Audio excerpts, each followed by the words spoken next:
Hold up.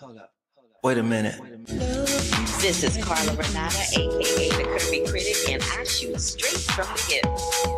Yeah, you know I'm always shooting straight from the hip.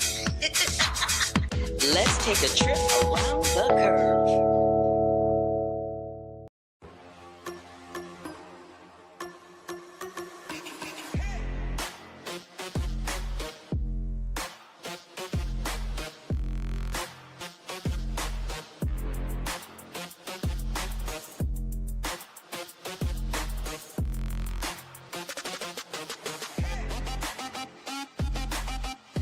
Let's take a trip around the curve. The African American Film Critics Association has announced its AFCA TV Honors annual Top 10 TV list, which includes Forever, Paradise, and Matlock are multiple winners. Ayo Davis, Mara Brock Akil, Michelle Buteau, and Denise Nicholas are to receive special honors as well. The Critics' Choice Real TV Awards 7th Annual has announced The Traitors leading the pack with 3 awards, Love on the Spectrum and Dancing with the Stars following close behind. Issa Rae is set to star in and produce a comedic MRC thriller Good People, Bad Things. Country star Kane Brown joins Taylor Lautner in the romantic comedy The Token Groomsman, and Morris Chestnut is returning to the courtroom for season 3 of Reasonable Doubt. Liza Colon-Zayas is joining Spider-Man Brand New Day, and welcome to Pride Month. Your girl is talking about all things Karate Kid legends. We're also going to get into Ana de Armas in Ballerina, The Phoenician Scheme, Wes Anderson's latest film, and that awful debacle with Patti LuPone and Keisha Lewis. Coming up next on The Curvy Critic with Carla Renata, starting right now.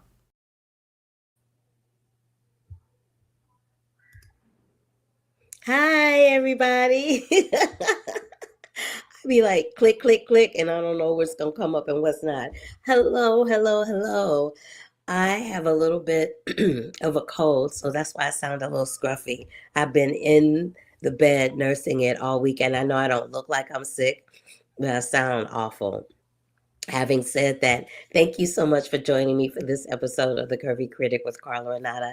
Give me a big thumbs up to let me know you were here. Click that bell for notifications if you are on the YouTube. If you're watching this via Facebook Live, Twitter, or all the other streaming platforms, welcome. LinkedIn, welcome. Good to have you. Nice to see you. All right, so let's get into it, shall we? I always start out talking about what I did the week before and what I'm about to get into. So what I'm about to get into is this right here. Film Independent contacted me, and they are doing a Film Independent Presents at the Wallace Annenberg Theater over in Beverly Hills on June 7th, where they are doing a live reading of episode 7. Is it episode 7? Yeah. Episode 7 of season 4 of Hulu's hit series, Only Murders in the Building. It's going to be an all-star cast. I can't tell you who it is, who that all-star cast is going to be. But if you want tickets, you can go to this link right here. Let me move this one. You can go to this link right here and get your tickets at the filmindependent.org site. Again, we're doing a live reading of episode 7, season 4 of Only Murders in the Building, and your girl is going to be narrating it. So come on out and join us for that. I would really appreciate you if you are in the Los Angeles area. And I also went back over to my tried and true. I went back over to Fox 11 LA and was doing my thing over there. I was talking about free things that you can do in the summertime, good date night ideas and whatnot in the Los Angeles area for the summer, because we're in the summer months. After Memorial Day, summer is officially here, as is Pride Month. So I just wanted to say happy Pride to everybody, get into it, and we'll talk about a few things as we go along. So to start out, let's talk a little bit about Karate Kid legends. Sorry. So Karate Kid Legends is directed by Jonathan Entwistle. I can't say that word. Entwistle. There we go. And it's starring Ben Wang, who's on your left, Jackie Chan, who's in the middle, and Ralph Macchio, who is on the right. Now, we all know Ralph Macchio to be the face of this particular franchise that made him a star and starred the late Pat Morita as Mr. Miyagi. Now, what I will say about this, I'll come back on camera. What I will say about this particular iteration of it is it stays true to the franchise. We see the young boy getting bullied. We see the karate give him the heads up or the edge to protect himself and become the hero of the film. That has not changed. But what happens in this particular iteration is after moving to New York City, Ben Wang, who I showed you in the photo, he plays Li Fong, and his mother's played by Ming Na Wen, who I love from the Drella Club. Anyway, I digress. So he's struggling to let go of his past as he tries to fit in with his new classmates, and he promises his mother no fighting. One of the things that he promised when they came to America is that he would not fight. But what happens is he ends up getting bullied. And in the course of him getting bullied, he makes a new friend, this girl named Mia, who's played by Sadie Stanley. And she needs his help because her father is about to lose his business and he owes some loan sharks some money. And so the father wants Lee to teach him how to fight so that he can defend himself and be able to hold on to his business. But he finds out very quickly, that his karate skills are not enough. So with the help of Mr. Han, played by Jackie Chan, and Daniel LaRusso, played by Ralph Macchio, he soon learns to merge his two styles, karate and kung fu, for one ultimate martial arts showdown. That is the gist of this film. Like I said, it's mostly predictable. It stays true to the franchise. It was great to see Jackie Chan on screen again. I love him so much. And honey, whenever Rush Hour comes on TV, I am like this watching it. I love him so much. He did not train for this film because he says he had 62 years of training. So he did not train for this film. And you could see why he doesn't need to. He's been doing it for years. And he trained under Bruce Lee. Did y'all know that Jackie Chan trained under Bruce Lee? If you watch Enter the Dragon, there's a big scene in the beginning where a bunch of people are being trained in Kung Fu, and Jackie Chan is one of those people. So he was trained and had tutelage under the great late Bruce Lee. So of course he don't need to train, but Ben did train. He trained for 90 days, 5 days a week to get ready. And there is a scene in that movie, honey, where they body slam him to the ground a million times. I know his back was jacked up. The first chapters of this drag just a little bit, but when it kicks in, and you're all in. You're like, even though you know that Lee is going to come away from it winning, you know this because this is how this franchise works. You know he going to win the fight. You know how it's going to go down, but you're rooting for him anyway. And that speaks to the energy and the timelessness of the Karate Kid franchise. You still root for him to win regardless. And it also takes the time to tell you the difference between karate and kung fu, which is mostly fundamental in the choreography and the moves and the punches is what the differences is. But they take the time to explain the differences to people watching the film in case you didn't know. And that's about it. So it is in theaters now. It's produced by Sony Pictures, and it's a lot of fun. It's a nice family fun film to go and see. So again, check out Karate Kid Legends and get your groove on. Get your groove on and have a little fun. Why don't you?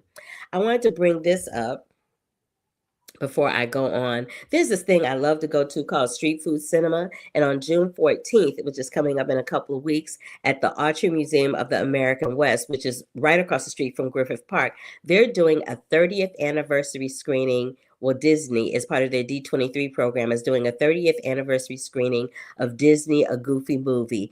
Street Food Cinema is so much fun. If you are in the Los Angeles area, please go and check that out. And I believe at some point, A Goofy Movie will be streaming on Disney Plus so that you can check that out there. All right, moving on.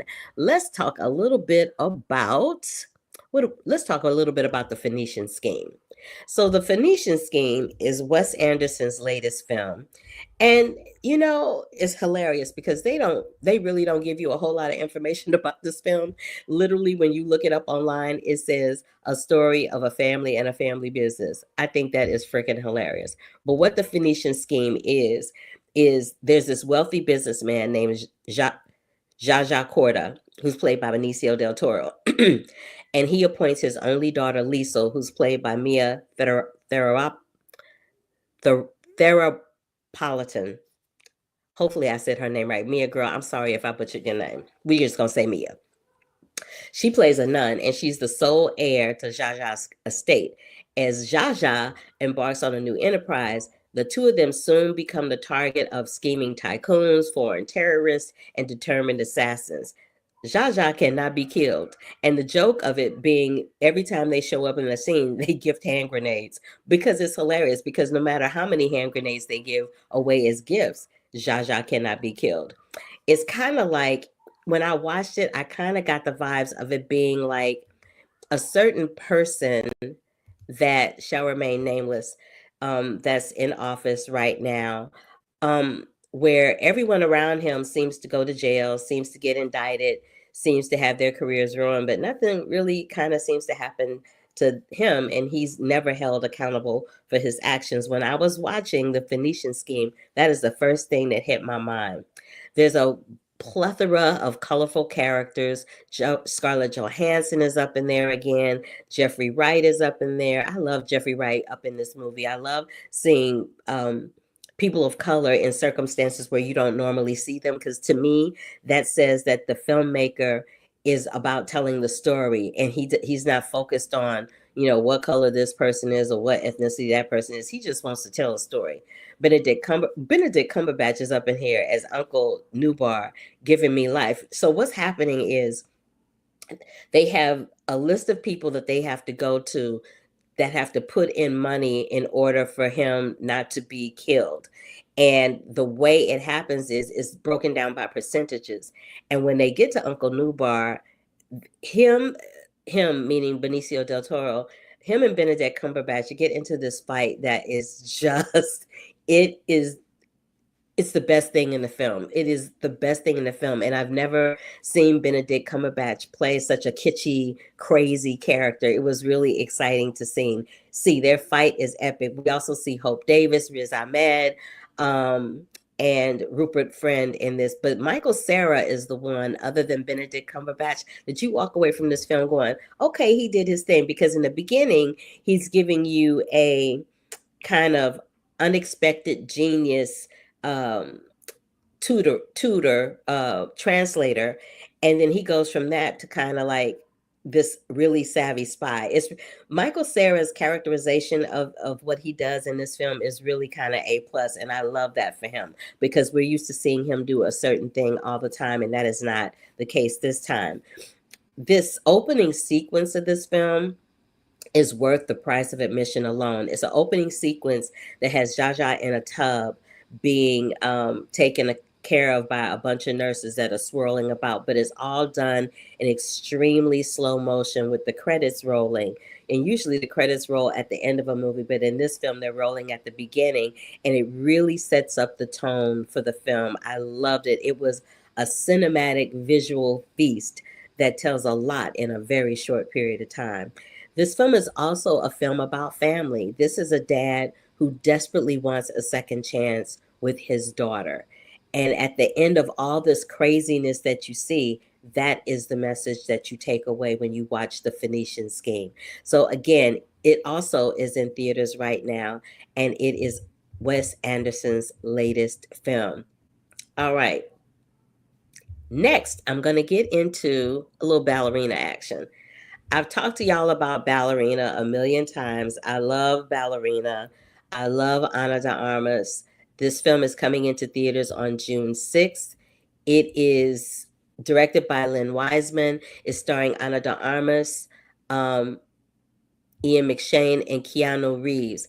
Just in case you did not see my interview with Ian and Ana, I'm going to play that for you right now. How do I start doing what you do? Looks like you already have. Critic. Hello, Hi, Carla. how are you? I'm all right, darling. How are you?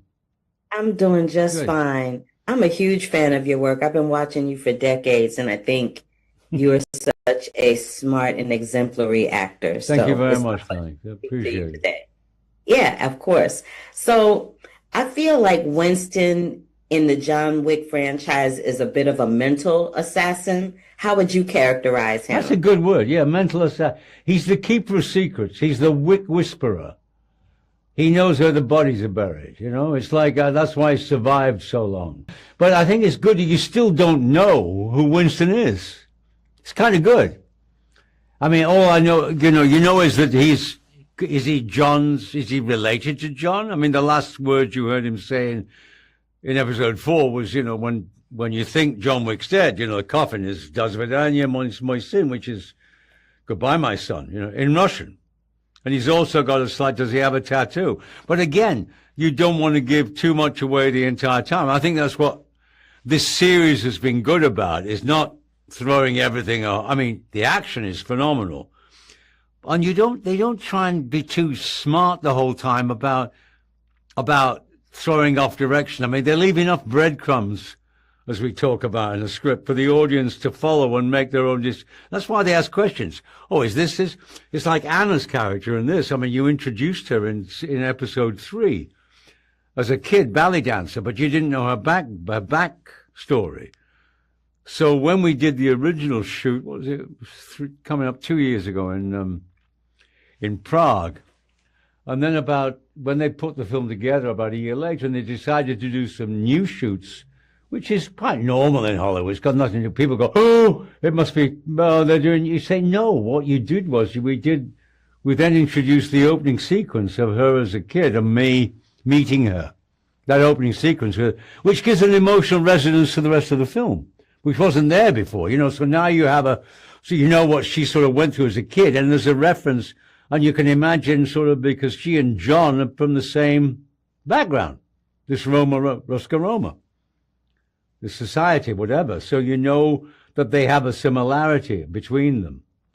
And then, of course, when she comes to him and says, and he knows who she is obviously, and Winston's probably been keeping an eye on it for the last 20 years, I mean, no, where is Eva Macaro? And when she comes to him and he says, I would advise you against doing this, but at the same time, he's a guy that says, people have free will. They do what they're going to do, and she has to do what she has to do. And then she comes back at the end and she seeks safe harbor at the hotel. He's there for her again. So it's a nice through line, It's a nice through line, emotional support for her. And she knows it instinctively, I think, in a way, even though she doesn't really know him. But she brings back the coin after 20 years and. You just gave me a whole wealth of information. I love you for that. Last but not least, the Hotel for Assassins. If there was one in real life, what would it be called, and what would you like for the name for it to be? The Murderer's Villa. How about that? No, I think the Continental's a great name. I mean, they keep opening spaces here. Some said, oh, they've opened a Continental in Brook. You say, no, the exterior of the Continental is the Flatiron Building, downtown, in downtown New York. The interior, I mean, it's like the biggest space in the world. I mean, we had in series 3, we had this entire sort of ground floor. I remember the Continental would be beautiful hotel. Yeah. That's why Winston's, he's a hotel manager. He looks like a hotel manager.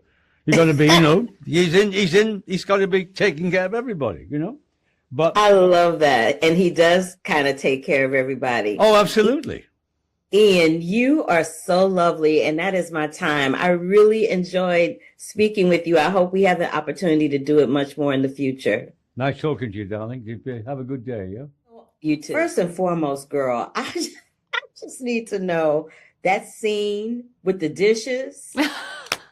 Yes. Okay, can we talk about how frustrating or exhilarating that was for you to shoot? Oh my God, that was everything leading up to the plates moment was really intense. And then that moment is, it's one of those things like in all the John Wick films that the action is so intense and there's so many people dying but there's always this humor around it, and we also wanted to, embrace that in our film, and that's one of those moments where, it is so. It was so funny and so spot on and so ironic, like to have these two women smashing plates to, each other's heads. I loved shooting that scene.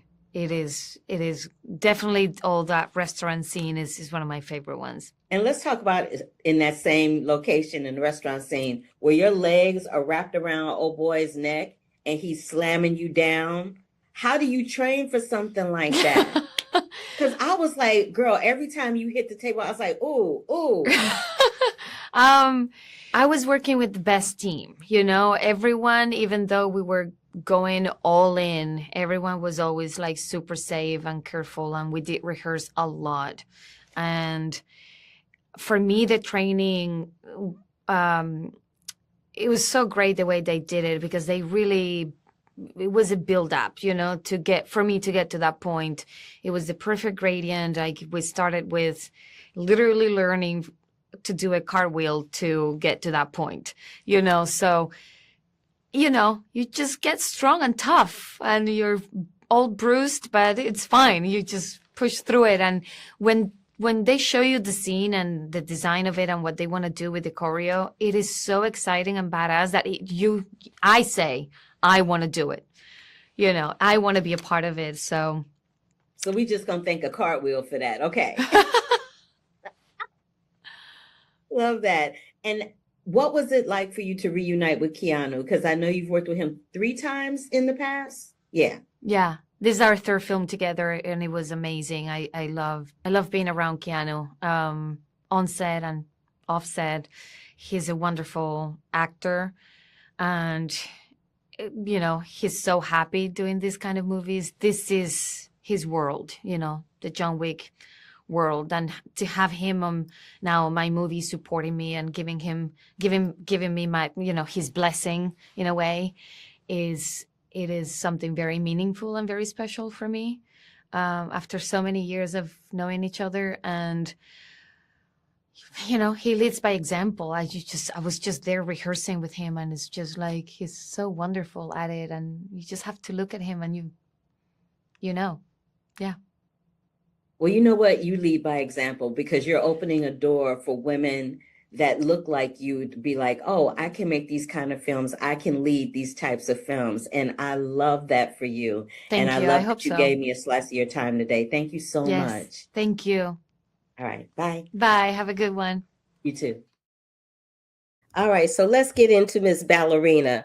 It's directed by Lynn Wiseman. Like I said, this is a offshoot of the John Wick franchise. So this isn't John Wick 5. There's going to be a John Wick 5, but this is Ballerina. This is a completely different film. And a lot of people I'm hearing in the corridors and whatnot complaining about it's just John Wick with a woman. No, it's not.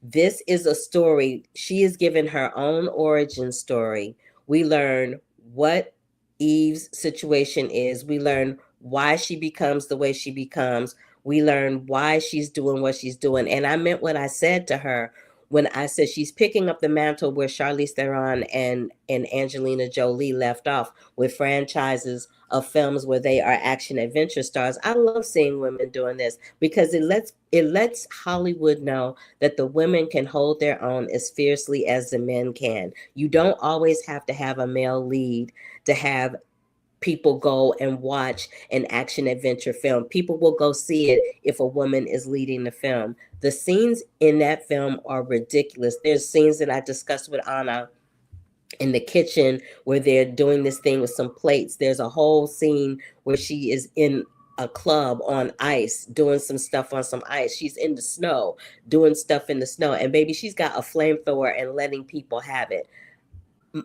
I loved this movie. I don't care what anybody say. I loved me some Ballerina. So there's that. I just want y'all to know it's coming to theaters on June 6th. Check it out. You will not be sorry. I promise you. Now, I said that this was Pride Month, so I want to talk a little bit about a film every week rather, during Pride Month. I'm going to highlight a different film that I like in the LGBTQIA zeitgeist. And one of those films that I really love that brings light to a person that I think is important to know is this film called Milk. It starred Sean Penn. Sean Penn won an Oscar for playing this role. And this film basically, it was in 1972, Harvey Milk and his then lover, Scott Smith, they leave New York for San Francisco, and Harvey is determined to accomplish something meaningful in his life by any means necessary. So he ends up settling in the Castro district. He opens a camera shop there, and he helps to transform the area into a mecca for gay and lesbians. In 1977, he becomes the nation's first openly gay man elected to a notable public office when he wins a seat on the board of supervisors. The following year, Dan White killed him in cold blood. This is why Harvey Milk's story is important. Harvey Milk, among others, so many countless others, paved the way for someone to be in politics that doesn't necessarily have to be straight. It shouldn't matter what your sexual orientation is if you want to serve the people of your district, of your Congress, of your Senate, of your state, of your country. It shouldn't matter what your sexual orientation is. And Harvey Milk was one of the first people to be able to put a highlight on that. If you have not seen the film Milk, please, it is streaming somewhere, I'm sure. Find it and watch it. It will inspire you to do more in your community, if nothing else. I want to talk a little bit before I go about a film that I saw on Apple TV. It's been streaming since May 30th, just a couple of days. It is called Bono Stories of Surrender, and it's a vivid reimagining of Bono's critically acclaimed one-man stage show. And the stage show was called Stories of Surrender, an evening of words, music, and some mischief. He pulls back the curtain on a remarkable life and the family and friends and faith that challenged and sustained him, but he also reveals his personal stories about his journey as a son, as a father, as a husband, an activist, a rock star. And we see some never-before-seen exclusive footage from the tour. The film features Bono performing many of his iconic U2 songs that have shaped his life and legacy. That is what I'm streaming right now. Again, I want to implore you to watch Milk anywhere that it is streaming online. If you are in the Los Angeles area, I will be narrating a live reading of Only Murders in the Building as part of the Film Independent Presents series at the Wallace Annenberg on June 7th. And here is the link to that so that you'll be able to find it. Before I move forward, I'm going to just talk about, Sav. Hey, what's up, brother? I agree. Absolutely. You do not, it doesn't matter what your orientation is. And of course, Brandon was like, I can't wait for Elio this month. I'm actually going to see that this week. So I'll tell you all about it when I come back. All right. So there's the link for Murders in the Building. If you are in the Los Angeles area, check it out if you can. I also wanted to remind you guys to check out Ballerina with my girl, Ana de Armas. It is coming to theaters on June 6th. Karate Kid Legends is in theaters right now. The Phoenician Scheme is in theaters right now. And what else did I talk about? I think that was it, right? I think that was all that I talked about. Oh, and then I talked about this. I talked about a Goofy movie playing at the Street Food Cinema on June 14th. And then I also said Karate Kid Legends, right? Yeah, Karate Kid Legends is in theaters right now. When I come back next week, I'll have another film that I'm going to highlight for Pride Month. I'm also going to be talking about some other some other Pride events and things happening around the country that I want to make you aware of before I find myself talking about the Marvel Cinematic Universe Ironheart. That is coming. I'm hopefully going to have a chance to speak with some of the cast members or the directors at least And I really want to get into that because that also is something that should be highlighted during Pride Month for obvious reasons. And I just want to give it some love because, the Marvel Cinematic Universe doesn't have that many properties that are led by women of color. And whenever they have one, I always want to give it some love. So if this is your first time joining me, give me a big thumbs up to let me know you are here. Check that bell for notifications. I'm sorry I sound so scruffy. I know I look fabulous, but I sound horrible. And if you're watching via LinkedIn, Facebook Live, or any place else that streams podcasts, thank you so much for tuning in, whether it's real or in real time or after the fact. I did want to address one last thing before I go, as I said I was going to during Around the Curve. Now, if some of you follow me on social media, you saw that I posted I guess it was kind of like an open letter to address the Patti LuPone debacle.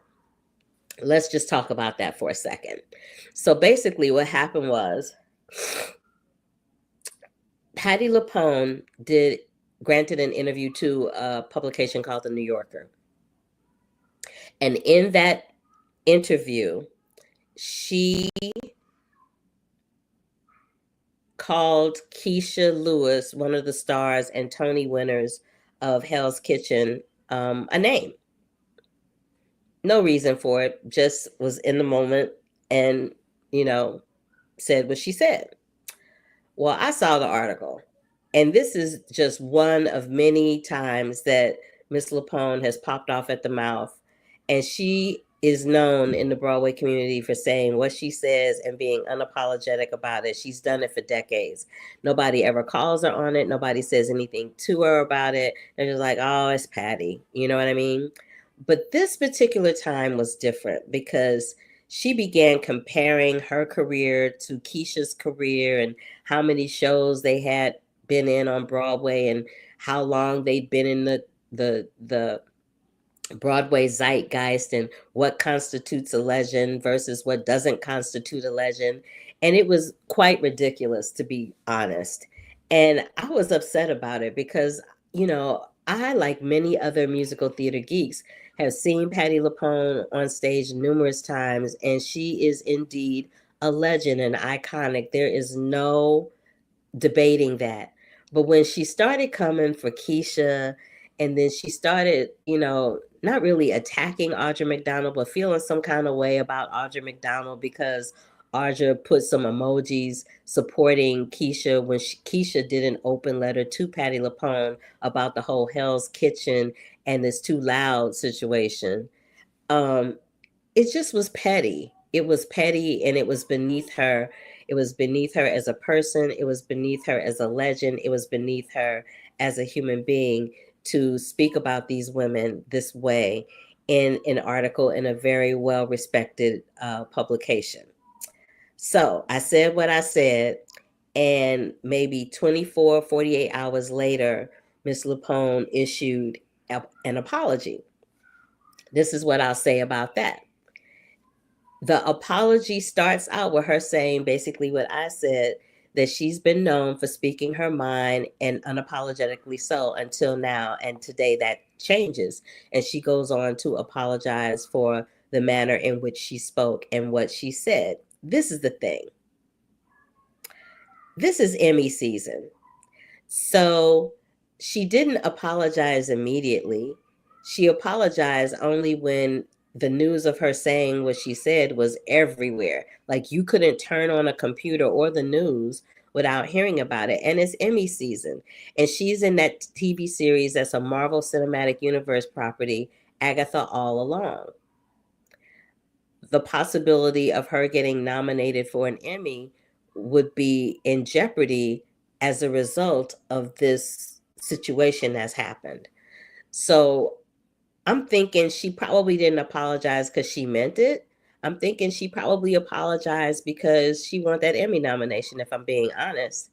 And, it is what it is. But I would be less than me if I didn't call it out and say it for what it is. I mean, there's no need to be mean or nasty to anyone for any apparently, I don't even know what reason. There's no need for nastiness. There just isn't. There's no need for nastiness in this world. And unfortunately, we're living in a time where nastiness is becoming the norm. And it should never be the norm. And it should never be accepted. And it should never be the status quo. So, having said that, I'm happy that Miss Thing made her apology. I really hopefully and sincerely hopes that she meant what she said.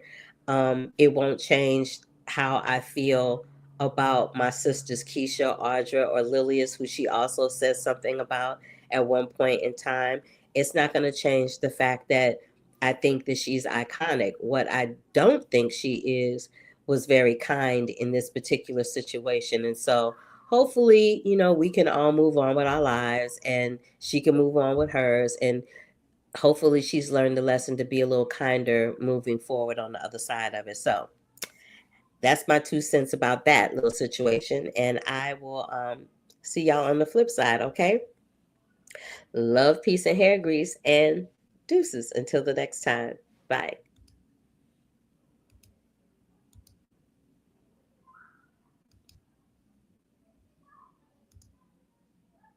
Hold up. Wait a minute.